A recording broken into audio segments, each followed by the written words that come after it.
አይንሽ ሲያስፈራራ ስትባል የነበረች ልጅ ዛሬ ግን በለቅሶ እንደ ዶሮ አይን ወደ ውስጥ ገብቷን አይኑ እውነቴን ነው። ይሄን እስኪ እናንተ ለማየት ቻሉ። ዝም ብላችሁ ተመችቷት ማለት ብቻ አይደለም። እውነቴን ነው።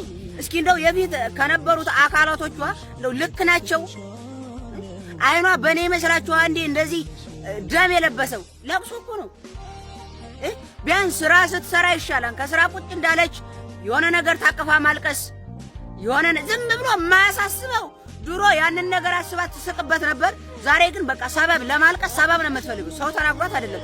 ያ ራሱ ይለሻለ ነገር ሰው ከተናገራትማ አበደች። በቃ ዝም ብላ ነው ዝም ብሎ አላ ብሶት ዝም በቃ በሚዲያው ማልቀስ የምትፈልገው ሰበብ ነው። አንዱን ቪዲዮ ስታይ ማልቀስ፣ ስክሮል ኮሜንት ማልቀስ፣ በቃ ሰበብ ነው የምትፈልገው።